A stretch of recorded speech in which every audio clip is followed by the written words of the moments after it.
O governo decidiu enviar ao Congresso 2 projetos de lei para compensar a arrecadação perdida com a derrubada da MP dos impostos. E apesar do aumento da popularidade de Lula, o Planalto segue com dificuldades em relação ao parlamento. A reportagem é da Luciana Amaral, que está conosco.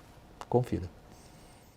Um dos textos trata só do aumento de receitas e tem como foco a taxação das fintechs e das bets. Outra proposta mira exclusivamente o controle de gastos, com destaque para a compensação de créditos tributários. O impacto previsto é de 20 bilhões de reais de economia aos cofres públicos. O envio de 2 projetos, segundo Fernando Haddad, tem o objetivo de separar as ações menos controversas e com mais chance de aprovação daquelas que ainda enfrentam resistência no Congresso Nacional. A Fazenda corre para buscar fontes de compensação aos gastos depois da medida provisória das taxações ter vencido. As novas iniciativas fiscais vão embasar o orçamento de 2026 e são necessárias para a votação da Lei de Diretrizes Orçamentárias, que seria apreciada essa semana, mas foi novamente adiada a pedido do próprio governo. Com isso, a LDO só deve voltar para a pauta do Congresso em novembro. Sofrendo para fazer a agenda econômica avançar, o governo observa novos movimentos no Congresso que podem dificultar ainda mais sua relação com os parlamentares. O MDB comanda 3 ministérios, lança nesta quarta-feira um programa de governo para 2026, com orientações econômicas divergentes do Planalto. O partido cobra atenção à responsabilidade fiscal e à governança das estatais, que sofrem com déficits históricos sob a gestão Lula III. O projeto vem quase 10 anos depois do lançamento do documento Ponte para o Futuro, divulgado em meio à crise em 2016, que terminou com o impeachment de Dilma Rousseff. Desta vez, o partido de Michel Temer se assume como centrista e estrutura um programa com o objetivo de se fortalecer diante do crescimento da Federação União Brasil-PP, que se movimenta em direção à centro-direita com o já anunciado desembarque do governo. Conosco na roda, então, para seguir na linha de raciocínio da reportagem da Luciana, o deputado federal Alceu Moreira. Boa noite, deputado. Ele é do MDB do Rio Grande do Sul, é o responsável pela elaboração desse projeto para os próximos anos. O deputado Alceu Moreira preside também a Fundação Ulisses Guimarães. Deputado Alceu Moreira, que futuro tem essa ponte com o governo que o próprio partido, que vota quase sempre a favor do governo, 70% do seu partido apoia o governo, e chama de fiscalmente irresponsável. Que futuro tem essa ponte? Boa noite, William. Boa noite, Caio Junqueira, Thaís Herédia, Luciana Amaral. É uma alegria poder estar com você nesse espaço da CNN e poder trabalhar uma questão como esta. Mas o que nos levou a fazer esse debate, andar pelo Brasil inteiro, discutir com mais de 8.500 pessoas, companheiros partidários em todos os estados, e discutir com diversos especialistas sobre muitos temas, é que nós passamos nos últimos 16 anos discutindo o Brasil por problemas de natureza periférica, sem nunca discutir aquilo que realmente interessa ao país. A saúde, a educação, a segurança pública, a relação internacional, o equilíbrio fiscal, a sustentabilidade, estes assuntos que são importantes para a vida do Brasil, que chora, ri, trabalha, produz, estes não estão em debate. A política, de certa forma, centrifuga os melhores cérebros do Brasil que poderiam contribuir com o desenho de um país que daria certo, eles estão fora da política porque o ambiente político os hostiliza. Nós, então, criamos esse debate, passamos o ano trabalhando nisso e amanhã nós lançaremos um projeto que chamará Caminhos do Brasil, onde dará claramente o pensamento do MDB sobre um projeto de país. Não um projeto contra ou a favor a quem quer que seja. Nós estaremos desenhando um projeto de centro. Centro em política, pessoal, não é ponto de partida, é ponto de chegada. O MDB é um partido que aprendeu a construir convergências e consensos. Nós queremos um pressuposto básico, que é poder sentar na mesa combinando com o nosso debatedor, que começaremos a conversa porque concordamos. Não precisamos sentar achando defeito no outro. Este país que se hostiliza, ele tem mais ou menos o desenho de um rio na grande cheia, que enche pela margem esquerda e pela direita, com as águas desordenadas, levando tudo por diante. Deputado. A natureza do rio é o leito correndo em direção ao mar.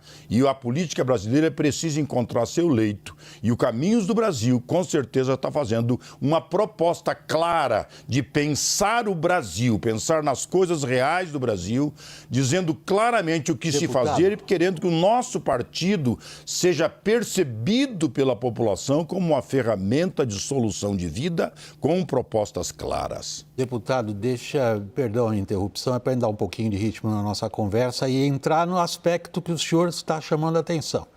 Em que medida que a política brasileira, a de centro, como o senhor acabou de definir, tem chances de discutir, sequer de discutir projetos de país, Caio? Deputado, eu queria colocar vocês, o seu partido tem 3 ministérios, 2 controlam bilhões de reais, o Ministério dos Transportes com o Renan Filho e o Ministério das Cidades com o Jader Filho, sem falar o Ministério do Planejamento que gere todo o orçamento público federal. Em que medida um projeto como esse chegou a ser apresentado, ou pelo menos parte das ideias, ao Palácio do Planalto e a recepção a ele, tendo em vista que vocês têm acesso claro, tendo 3 ministérios na esplanada do Lula? Nós não fizemos um projeto para apresentar para quem quer que seja, nem para o Lula, nem para quem for candidato ao adversário do Lula. Nós fizemos um projeto para o Brasil. A Fundação Ulisses Guimarães, como qualquer fundação, ela é formuladora de política. Quem propõe política e faz política é o partido, com sua executiva, seu diretório. Eles que vão fazer. Nós não. Nós pensamos, ouvimos as melhores cabeças que nós tínhamos disponível para falar, definimos um projeto de educação que, por exemplo, estabelece que pela educação, com o que nós temos hoje, é possível gerar um processo de igualdade de oportunidade a qualquer criança em qualquer lugar do Brasil. Então, para reduzir desigualdade social, tu gera igualdade de oportunidade. Se tu quiser fazer equilíbrio fiscal, tu não necessariamente tem que falar só sobre o déficit primário, tu pode falar sobre dívida PIB. E se tu fizer o crescimento do Brasil com um projeto claro, o crescimento do Brasil vai relativizar a questão da dívida. Tudo isso está no documento proposto, que logo entregue ao Baleia Rossi, que é o presidente do partido, poderá abrir esse debate do partido com o restante da sociedade, com a economia, com a indústria, com a produção, com a agropecuária, abrir para o debate. Mas o MDB oferece um debate conciso, qualificado, com número e texto, que discute o Brasil de verdade, não o Brasil das consequências, não o Brasil do ódio, não o Brasil da periferia, o da política. O Brasil discute aquilo que realmente interessa aos brasileiros. Deputado, eu tenho certeza que a Thaís vai lhe fazer uma pergunta sobre a questão fiscal. Não há possibilidade no Brasil hoje de discutir nada sem mexer com a questão das contas públicas. Thaís, mas a pergunta é você que faz. E a gente nem combinou, viu, deputado? Mas é exatamente sobre esse tema que o William tratou aqui no começo. 2027 já está dada a cartilha, independentemente da agenda do futuro. Quer dizer, o Brasil não vai conseguir avançar nenhuma agenda estruturante ou do futuro se não conseguir minimamente reequilibrar as contas. O Congresso não vai fazer nada para impedir que essa bomba estoure em 2027? Como é que o senhor entende a preparação para que o MDB, pudesse, por exemplo, efetivamente levar esse projeto à frente, evitar que essa bomba estoure em 2027? A primeira questão, Thaís, é saber sobre o que nós estamos discutindo. Se tivermos unidade de pensamento, se nós tivermos uma causa sobre a qual vamos discutir com número e texto, saberemos como construir unidade. Se nós discutirmos por coisas específicas e nós queremos uma coisa e outra, acabamos não tendo unidade. Ninguém se constrói unidade a partir da expectativa de ter qualquer coisa. Constrói sobre a causa. O MDB com certeza tem, num país como o nosso, com uma economia jovem, que só no agronegócio é capaz de colocar do dia 1º de janeiro a 31 de dezembro 1,5 trilhão na economia, se tiver um governo que tenha integridade sem adjetivo, honestidade sem mais, com autoridade política, ele com certeza encontrará modelos de financiamento para encontrar o caminho do equilíbrio das contas públicas. Não preciso ter dizer que o que está acontecendo agora, por exemplo, nós estamos correndo atrás de 20 bilhões para o equilíbrio que o governo quer, mas temos só do devedor contumaz, da mistura da malversação da mistura do combustível, 209 bilhões de reais que são renúncia de receita. Nós podemos pegar as bebidas quentes, nós podemos pegar os cigarros aquecidos, que pode colocar lá que faz mal à saúde, como outro cigarro. Agora, deixar que fume qualquer coisa porque não libera e perder 10 bilhões de arrecadação não tem sentido. Observem que das bets, dos devedores contumaz, da bebida quente, dos próprios cigarros, todos eles, quem está por trás disso é o narcotráfico.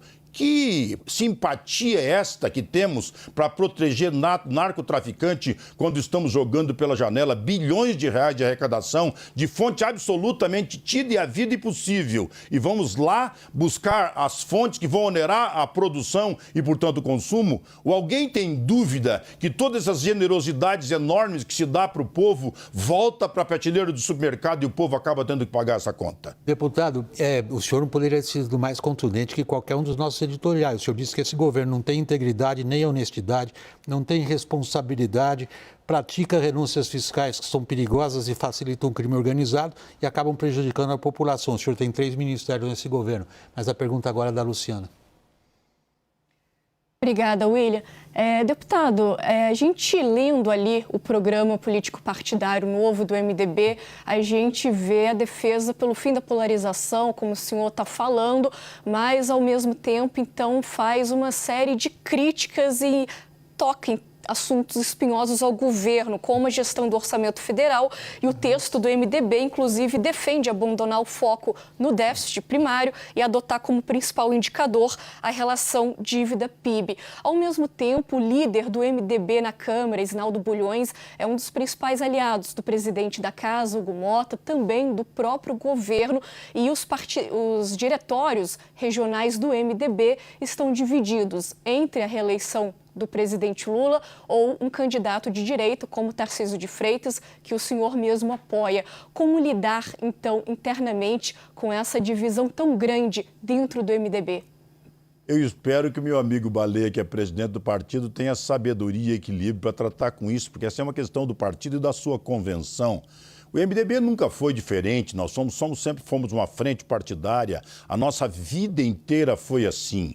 Não tem nada diferente. O que pode nos trazer a unidade é sobre as causas sobre as quais nós nos pronunciamos e defendemos. Quando andei pelo Brasil inteiro, coordenado pelo Aldo Rebelo, José Fogaça e tantos outros, fomos ouvir os companheiros e dizer para eles que nós tínhamos que produzir políticas públicas claras com relação aos mais diversos setores que encaminhavam solução ao país. Amanhã entregaremos um documento. Nós temos um conjunto enorme de partido. O partido é ou deveria ser a expressão de uma parte da sociedade. Eu queria saber, se nós temos 30 partidos, qual é a parte da sociedade que eles representam? Um partido tem que dizer o que pensa, não é obrigado a ser, todo mundo concordar com ele. Amanhã teremos um documento para apresentar para a sociedade dizendo o que nós pensamos e a partir então vamos fazer esse debate. Ah, bom, mas nós temos ministros, nós temos gente que pensa diferente. Nunca fomos diferente. Sempre que o MDB obteve unidade, ele estava trabalhando pela Constituinte, pela eleição direta, ele estava comandando um processo que nos unia pelas causas. E isto é o que nós temos que fazer. A Fundação Luiz Guimarães não vai se dar ao direito de vir aqui em frente de vocês dizer o que o partido fará a partir do documento. Nós formulamos o documento ouvindo os melhores cérebros do Brasil e posso te dizer, nesta caminhada nós encontramos pessoas brilhantes que, se chamadas para conversar e construir um projeto de país, fariam um projeto muito melhor do que nós temos hoje, com certeza. Quando se tira os melhores do Brasil do poder de decidir sobre ele, a decisão sempre é muito ruim.